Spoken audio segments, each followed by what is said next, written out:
Good morning, Memphis and Mid-South. I'm Kristen Talent. It is Saturday, and it's 7:01 coming up. It does exist. The longtime tale of the government's secret facility comes to light. More on Area 51. A new report on NSA domestic spying reignites the debate on your privacy rights. I'm Craig Boswell in Washington. That story's coming up. And the White House goes green. We'll tell you what's being added to its roof.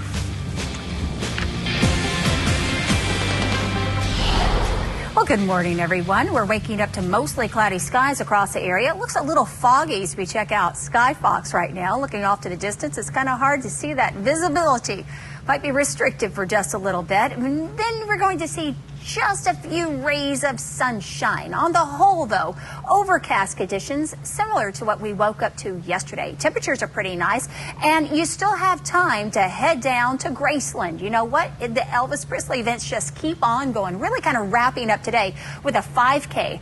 It starts at 8 o'clock, where your temperature should be around 70 degrees, and you can still register. You just have to get out there right now, right after the weather hit, and then take it yourself down there so you could be on the starting line.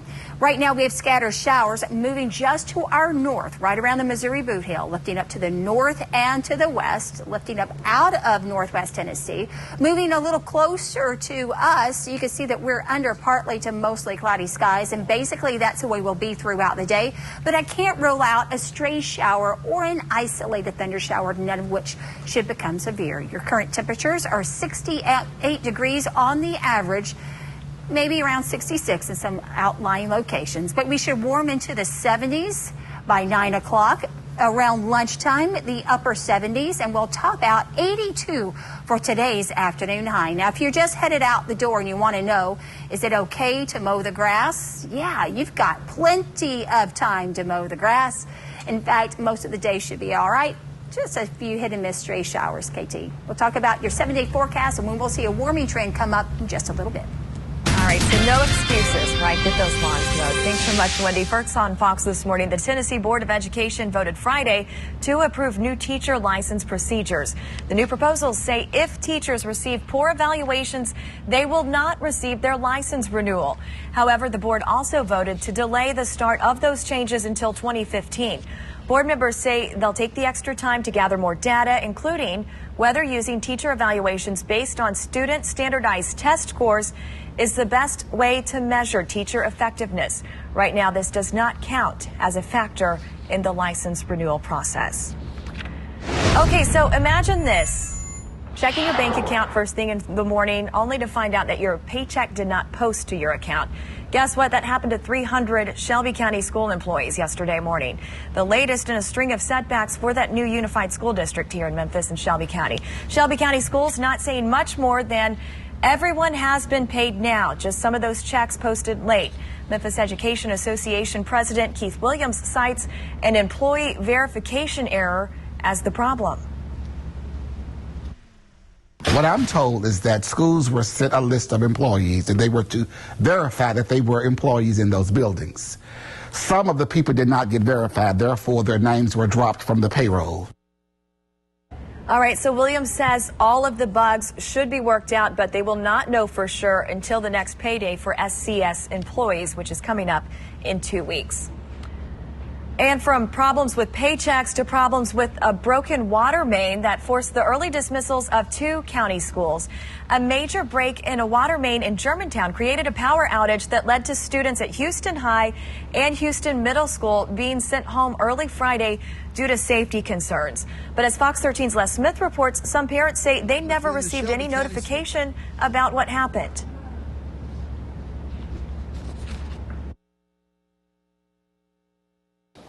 What we've got here is failure to communicate. As in the famous line from the cinematic classic Cool Hand Luke, a broken water main in Germantown apparently exposed the latest failure to communicate, this time between the Shelby County school system and parents of students at Houston Middle School and Houston High School who were let out early because of it. I don't like it. No, the school did not call me. I found out through my husband, who found out on Facebook.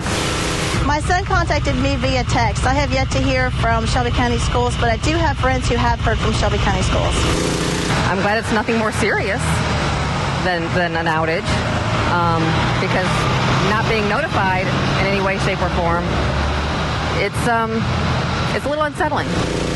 A break in a 12-inch water main at the Johnson Road and Wolf River Boulevard robbed both schools of power throughout most of Friday morning, which led to students being allowed to leave school a little after midday. It was part of a bigger headache for the City of Germantown crews working feverishly for hours to control the flow of water by shutting it off, which also affected service to homes between Forest Hill Irene Road and eastern Germantown city limits. But before the full extent of the main's break was known, it was the parents of the suddenly set-free school children who were the first to be irked at the situation. Apparently, the information of the school's closing wasn't totally disseminated. Last year, it was automated. You got a text message and a phone call from the automated system telling you what was going on, that school is being dismissed at a certain time for this reason or whatever. In a week where busing issues continue to plague the system, the division is obvious between those parents who long for the way we were and those willing to give the merged operation the benefit of the doubt, at least early on. I think it was out of their hands. I think they're doing the best they can given the time that they've been given and making the best decisions for the students. Are they going to know the answers? Who are you going to ask? Who are you going to ask? And that was Les Smith reporting for us this morning. Okay, checking in from Mississippi, where a judge has frozen a plan to require some parents to use a finger scanner to sign their kids in and out of federally subsidized child care. The judge ruled the program did not meet some of those legal requirements. Now, she issued a preliminary injunction halting the program until the State Department of Human Services can show the finger scanning plan is meeting requirements of state law. And moving on to some good news this morning, improvements could be coming to a park near you in the Volunteer State. Tennessee will receive more than $1.6 million in grants funded by a federal program.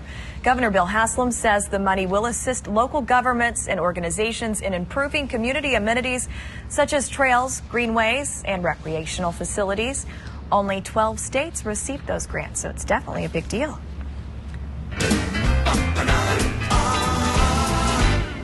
Elvis Presley may be gone, but he is certainly not forgotten. The Kings Week was celebrated here in Memphis with thousands of fans from all over the world.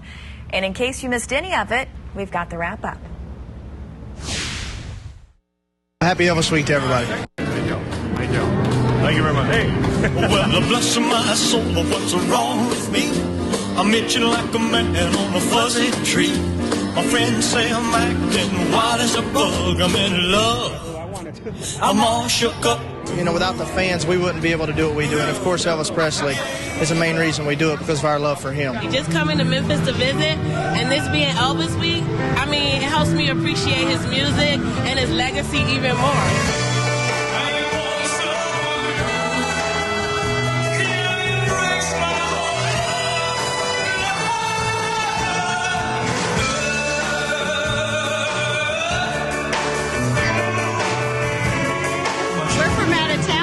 Just noticed the sign the other day and thought we should come down, because how often do you get to see a parade of Elvis?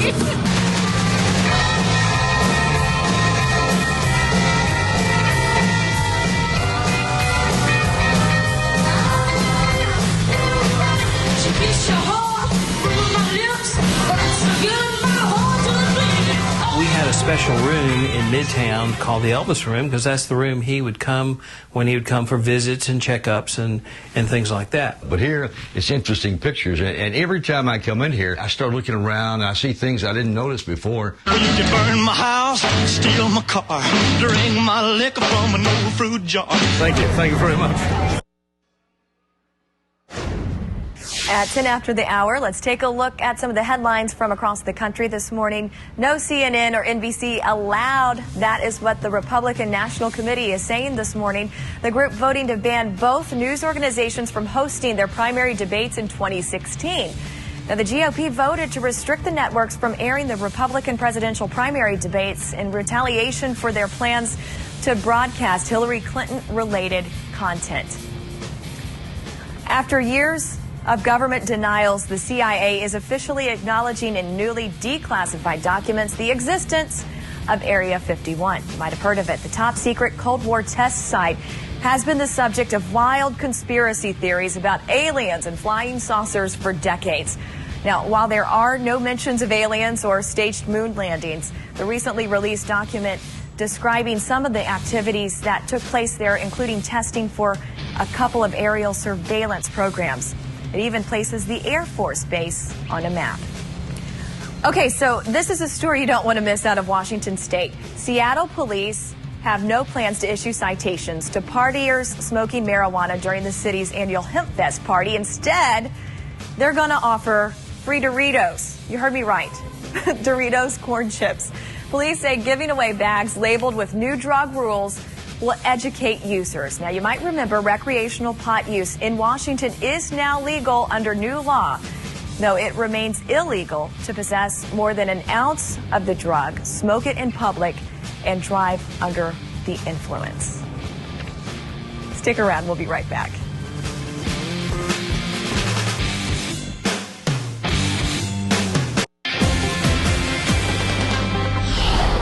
What a beautiful start to the day. I'm showing this again because just about 15 minutes ago, it was so overcast, you really couldn't see down the road. But now we're seeing some sunshine showing up on the rooftop. So depending upon where you're waking up, you may have mostly cloudy skies or you could be under partly cloudy skies. Well, let's check in with Olive Branch right now.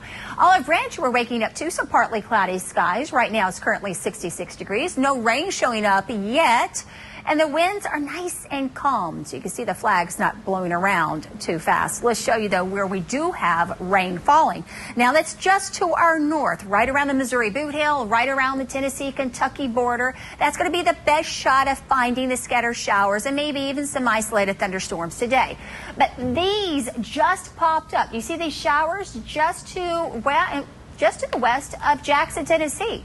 Zoom in a little closer. Yep, that just came up on the radar. So I can't rule out the development of some pop-up showers early this morning and then lasting throughout the day. But most of us are waking up to partly cloudy and mostly cloudy skies. Your temperatures right now are very comfortable. With the cloud coverage, temperatures didn't drop off as cool as what we've waken up to the past several mornings. But right now, 68 degrees is what we're waking up to across the Memphis Mid-South area on the average. In fact, most of the nation waking up to really comfortable temperatures below normal for this time of the year. In fact, 92 should be the afternoon high, and we may only make it up to 82 degrees today.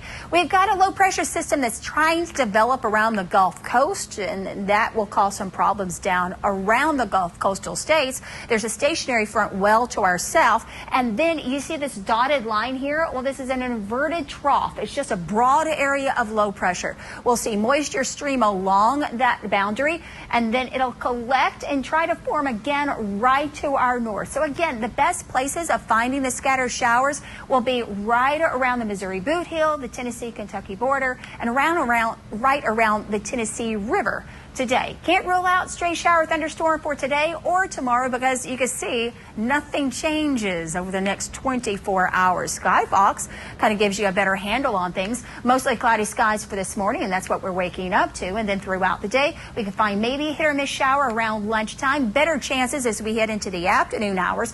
And then around 10 o'clock tonight, a few breaks in the clouds here and there. Overnight and tomorrow morning, you're getting ready for church or maybe the Bar Dog the breakaway fun run. That's going to be the 5K tomorrow. Mostly cloudy skies. In the afternoon, can't rule out again a slight chance of finding some showers. And then all of that moves out of the picture as we head into next week. So how do you plan your day? Well, you go on out and you enjoy it as much as possible. Around lunchtime, we'll hit the mid to upper 70s. I would bring an umbrella just to be on the safe side. Maybe you keep it in the car. Maybe you won't need it. Today's afternoon high reading 82 degrees. Off and on rain chances, some sunshine to be found, mostly cloudy skies. Overnight readings falling to around 67 degrees on the average, mostly cloudy and quite comfortable. And here's a look over the next several days. Today's forecast is included. The 80s continue our streak again as we wrap up the weekend, and then all good things must come to an end, they say. And we're going to find the sunshine return for next week, along with the warmer temperatures. Temperatures warm back into the 90s for your afternoon highs, and the overnight readings back into the 70s, and that's where it should be for this time of the year. Kristen, hope you have a fantastic weekend, everyone, and we'll be back with more. All right, thanks so much, Wendy. Domestic abuse is a problem that is only getting worse because most women don't talk about it.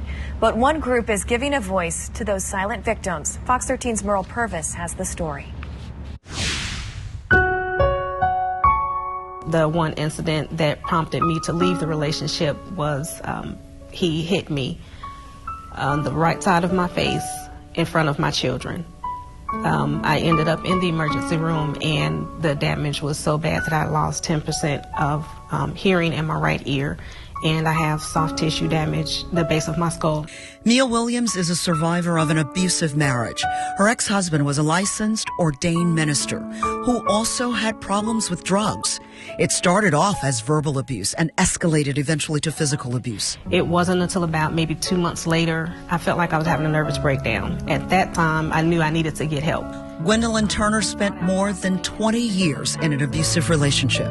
Her parents were married for 60 years, and she says she never knew any of the red flags of abuse. I didn't know the tone of voice that you talked to me in was a type of abuse. I didn't know that you controlling the things I wore, the places I went.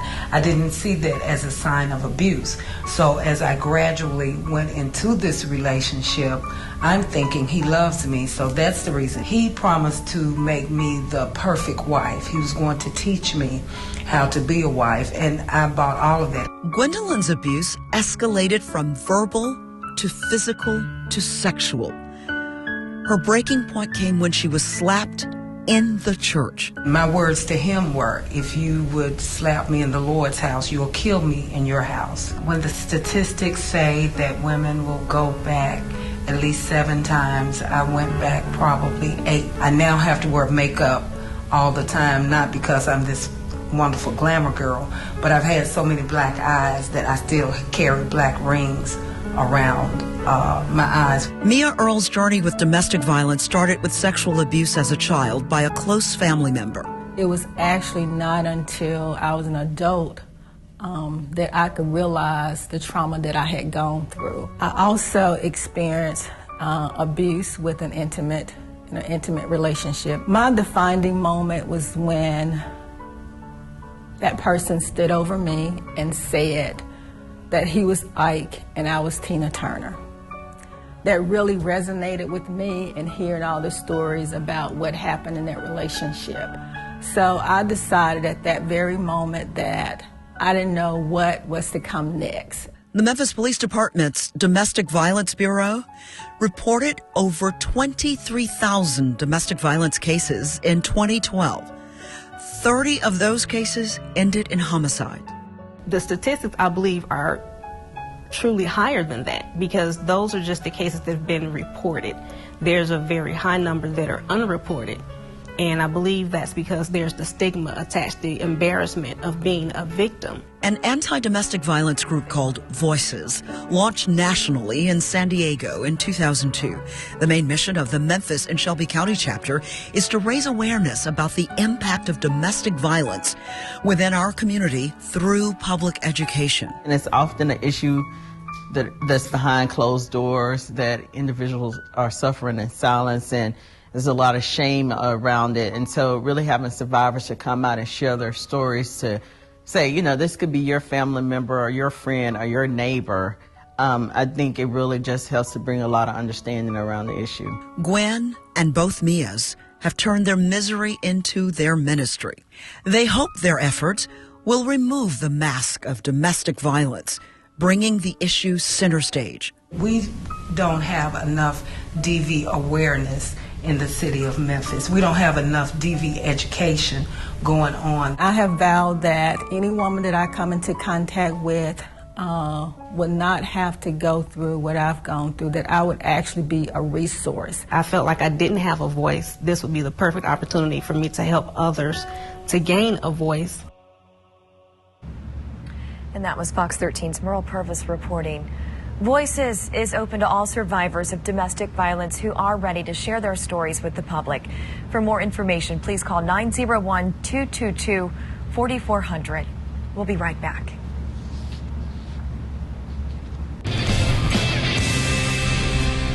Welcome back to Fox 13's Good Morning Memphis. In honor of Elvis Week, Fox 13's Scott Mattis visited a former residence of the King and teaches us how to shoot from all the right angles. Here's Scott's shots.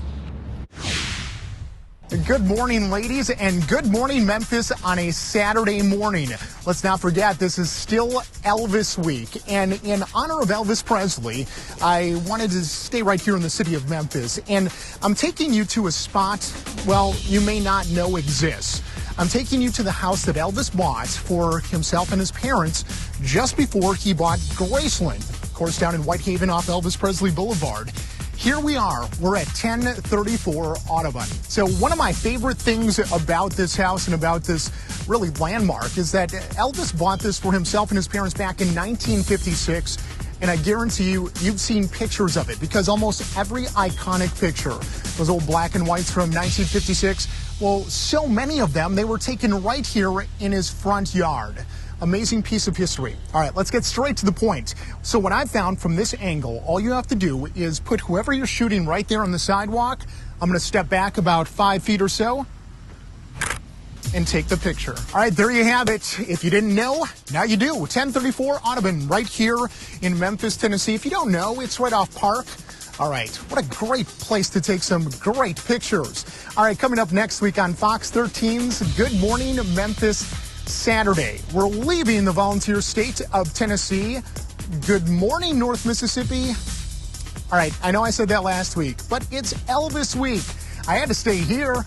All right, I'll see you next week, and I've got a great picture that I know you and your family, you'll just love to take. For now, reporting in Memphis, Scott Mattis. Good morning. There's your warning, North Mississippi. Scott's coming for you. Hey, coming up, skin and hair care are important elements to any beauty regimen. Inside Beauty focuses on Target products this morning.